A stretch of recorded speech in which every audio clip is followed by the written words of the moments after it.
이 아침 우리에게 주신 하나님의 말씀은 창세기 2장 4절로 17절까지의 말씀입니다. 다 함께 봉독하도록 하겠습니다. 이것이 천지가 창조될 때에 하늘과 땅의 내력이니 여호와 하나님이 땅과 하늘을 만드시던 날에 여호와 하나님이 땅에 비를 내리지 아니하셨고 땅을 갈 사람도 없었으므로 들에는 초목이 아직 없었고 밭에는 채소가 나지 아니하였으며 안개만 땅에서 올라와 온 지면을 적셨더라. 여호와 하나님이 땅의 흙으로 사람을 지으시고 생기를 그 코에 불어넣으시니 사람이 생명이 되니라. 여호와 하나님이 동방의 에덴의 동산을 창설하시고 그 지으신 사람을 거기 두시니라. 여호와 하나님이 그 땅에서 보기에 아름답고 먹기 좋은 나무가 나게 하시니 동산 가운데에는 생명나무와 선악을 알게 하는 나무도 있더라. 강이 에덴에서 흘러나와 동산을 적시고 거기서부터 갈라져 네 근원이 되었으니 첫째의 이름은 비손이라. 금이 있는 하일라 온 땅을 둘렀으며 그 땅의 금은 순금이요 그곳에는 베들리엄과 호마노도 있으며 둘째 강의 이름은 기훈이라. 구스 온 땅을 둘렀고 셋째 강의 이름은 히데겔이라. 아수르 동쪽으로 흘렀으며 넷째 강 유라데더라. 여호와 하나님이 그 사람을 이끌어 에덴 동산에 두어 그것을 경작하며 지키게 하시고 여호와 하나님이 그 사람에게 명령하여 이르시되 동산 각종 나무의 열매는 내가 임의로 먹되 선악을 알게 하는 나무의 열매는 먹지 말라. 내가 먹는 날에는 반드시 죽으리라 하시니라. 아멘. 여러분, 우리가 창세기를 읽을 때마다 이 특별히 앞부분에 나오는 창조 이야기를 읽으면 어김없이 우리에게 나오게 되는 질문이 한 가지 있습니다. 하나님은 왜 창조 마지막 날에 골치 아픈 인간을 만드셔서 속을 썩이실까? 인간이 얼마나 위험스러운 자들입니까? 하나님이 가지고 계시던 통치권을 거기다가 인간에게 일부를 넘겨주셨잖아요. 절대적인 지배권을 스스로 포기하신 것입니다. 주님이 왜 그렇게 하셨을까? 더군다나 선악과를 만드신 거예요. 주일학교 가면 애들이 이 창세기 공부하면 묻죠. 선생님, 하나님이 왜 선악과는 만드셔서 인간으로 하여금 죄를 짓게 하셨어요? 그거 안 만드셨으면은 하나님도 편하고 우리도 죄 안 짓고 좋았을 텐데. 교회학교 선생님은 말씀을 하지요. 인간에게 자유를 주시기 위해서니라. 틀린 말은 아닙니다만 여기에 굉장히 성경 66권 전체를 푸는 키가 들어 있습니다. 하나님이 인간을 생각하는 마음이 어떠한지를 들여다볼 수 있게 해주는 부분이 바로 이 대목이에요. 선악과를 만드셨다는 것.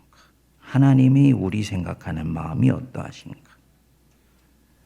하나님이 인간을 만드시고 난 뒤에 통치권을 떼어주셨다 그랬죠? 다스리시는 분은 하나님이신데 다스리는 권리의 일부를 주신 것입니다. 대단히 위험한 선택을 하신 거예요. 여기에 더해서 오늘 보신 말씀처럼 이 6일째 있었던 일들을 좀 더 자세히 풀어서 이제 창세기 2장에서 말씀을 하시는데 9절에 보십시오. 여호와 하나님이 그 땅에서 보시기에 아름답고 먹기에 좋은 나무가 나게 하시니 동산 가운데는 생명나무와 선악을 알게 하는 나무도 있더라. 그리고 17절에 말씀하시기를 우리 같이 읽겠습니다. 선악을 알게 하는 나무의 열매는 먹지 말라. 네가 먹는 날에는 반드시 죽으리라 하시니라. 선악과 만드시고 그 선악과 먹지 말라고 명령하신 거예요. 그런데 우리가 오늘 저와 여러분들이 좀 머물러 있으면서 묵상할 부분들이 그 9절 뒷부분에 있는 부분입니다. 이 선악과를 어디에 두셨습니까? 동산 가운데에 두셨다. 여러분 오늘은 이 단어에 좀 머물러 보세요. 동산 가운데에 두셨다. 영어에 보면은 in the middle of the garden. 동산의 한복판에 이 위험스러운 나무를 두신 거예요. 여러분이 아담이라고 생각하고 한번 동산으로 들어가 보시죠. 지나갈 때마다 그 나무 보았을 것 아니에요. 피해갈 수 없었을 것 아닙니까? 동산 저 구석에 두면은 안 보고 지나갈 수도 있는데 한가운데 두셨으니까 하루에도 몇 번씩 안 볼 수가 없는 거죠. 그때마다 이 나무 보면서 궁금하기도 하고 도대체 저 나무가 어떤 나무인데 저 과일은 먹지 말라고 말하는가? 한번 먹어볼까? 먹어보면 무슨 일이 생길까? 뭐 이런 유혹을 느끼는 거죠. 그러면서 에이 그럼 안 되지. 하나님이 하시지 말라고 하신 거니까 고개를 흔들면서 또 유혹을 떨쳐버리는 마음이 생긴 것입니다. 이미 이 선악과 나무를 만들고 동산 한복판에 두시면서 하나님 안에는 대단히 위험스러운 불장난을 할 수 있는 인간을 자기 앞에 두신 거예요. 또 인간은요, 이때부터 내적인 갈등과 근심의 소지가 생기기 시작했다는 것이지요. 결론으로는 하나님으로서 인간을 만드시고 선악과를 만드셔서 그 나무 먹지 말라고 명령하시고 그 나무를 먹어서는 안 되는 나무를 동산 한복판에 두었다는 것은 대단히 위험한 선택을 하나님이 하신 것이다. 하나님의 모험입니다. 그런데 왜 이렇게 하셨을까? 왜 그렇게 하셨을까? 왜 그런 위험스러운 선택을 하셨을까? 우리를 사랑하시기 때문입니다. 사랑하시기 때문에. 사랑은요, 강요하지 않습니다. 만일에 이 아담이 하나님을 사랑할 자유밖에 없다면 그것은 사랑이 아니지요. 사랑할 자유밖에 없다면 그것은 사랑이 아니고 그냥 운명이지요. 그것은 강요예요. 이 아담이 먹지 말라는 계명이 없이 하나님을 사랑할 자유밖에 갖지 않게 된다면 그 사람은 인간이 아니라 하나님의 로봇인 것입니다. 너는 나만 사랑하도록 운명 지어져 있어 라고 명령하시고 그 사랑 받아내신다면 그것은 사랑일 수가 없다는 것입니다. 하나님이 인간을 만드실 때 하나님의 형상으로 만들었다는 것은 이미 이 인간은 하나님이 다른 피조물을 대하는 마음과는 전혀 다른 마음이라는 것을 얘기를 합니다. 브레시트 바라 할 때 이 바라라는 말이 쏟아내라는 말인데 어머니가 자식을 10달 동안 끼고 있다가 배 밖으로 쏟아낼 때 쓰는 말이 이 바라예요. 창조라는 것은 단순히 이 제품업자가 재료로 물건을 만들어내는 것과는 차원이 다른 것이라는 것입니다. 어머니가 자식을 품고 있다가 쏟아내는 고통으로 만드신 것이 피조물이고 그것의 정점에 인간이 있기 때문에 하나님이 인간을 생각하는 마음은 지극히 사랑스러울 수밖에 없고 자기 새끼를 대하는 마음인 것이고 그렇기 때문에 내가 그를 사랑한다면 그에게 여지도 주고 품도 주는 거예요. 그러니까 진정으로 누구를 사랑한다면 그 사람과 나 사이에 선악과 나무를 둔다는 거지요. 그것도 어디에 둔다고요? 가운데도요. 하나님이 나와 하나님 사이에 저 구석에 두지 않고 가운데도요, 가운데. 그러니까 나는 하나님께로 갈 때마다 항상 이 선악과 나무를 보고 주님, 주님 명령 지킬까요 말까요? 이 갈등 속에서 내가 하나님 사랑하지 하니까 그 유혹을 떨쳐버리고 주님을 사랑할 때, 이게 주님 보실 때는 오리지널입니다.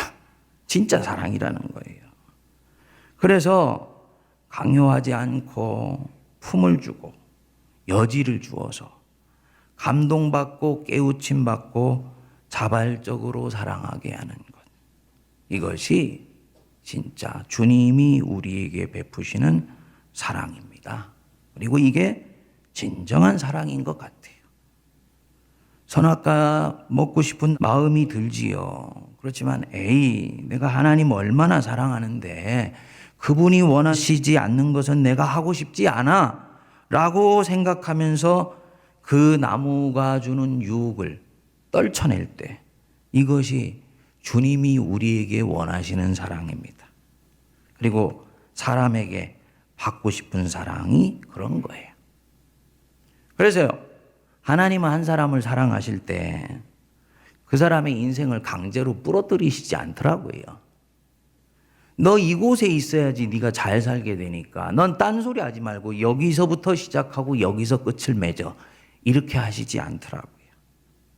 자기가 원하시는 곳에 묘목을 일방적으로 심어 바꿔 놓으시지 않습니다. 인간에게 왜 실패가 있냐? 실패의 기회를 허락하시는 거예요. 실패하는 길 선택하면 하나님의 안타까운 마음으로 그 사람의 뒤를 따라오셔서 그 실패 속에서 배우게 하십니다. 가지 말라고 했지만 말 안 듣고 흑암의 어두운 골짜기로 가지요.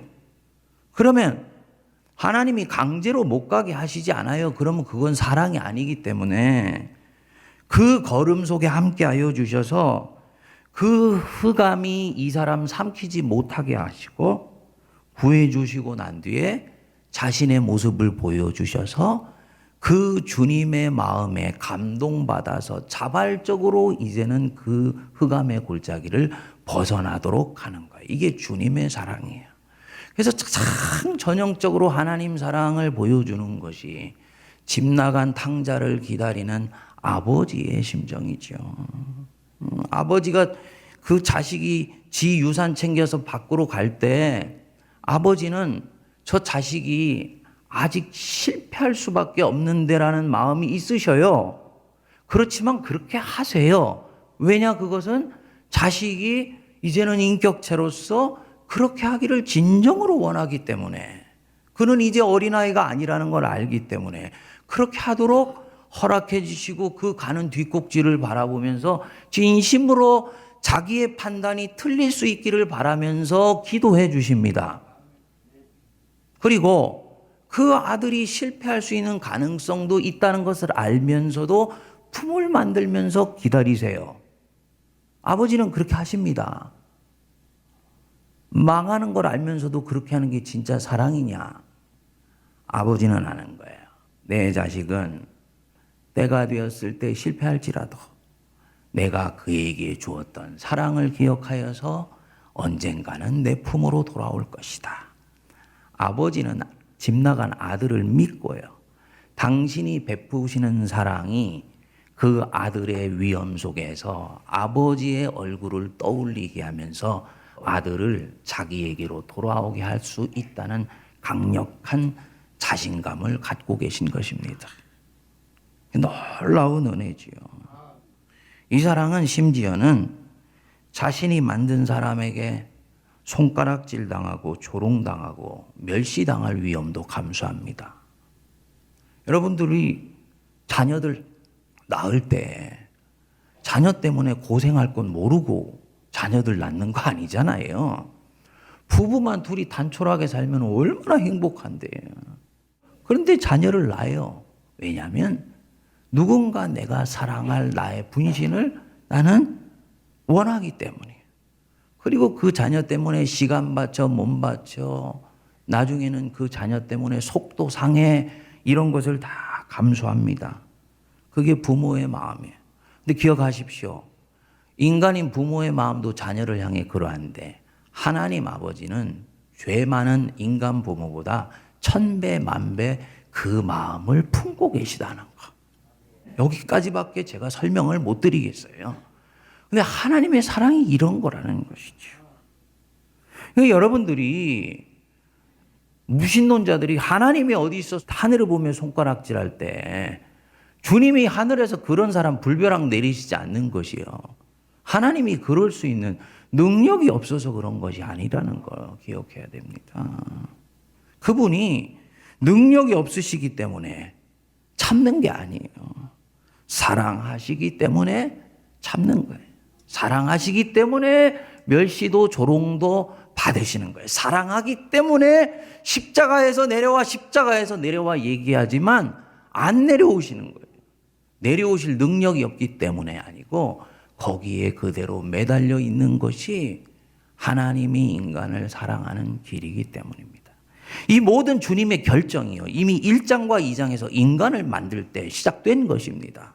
내가 저들을 만들 때 나는 아픔도 감수할 것이며 위험도 감수할 것이며 저들이 나를 손가락질하고 멸시하며 때로는 배반할 가능성도 있다는 것을 알면서 나는 그 길을 선택하여 간다.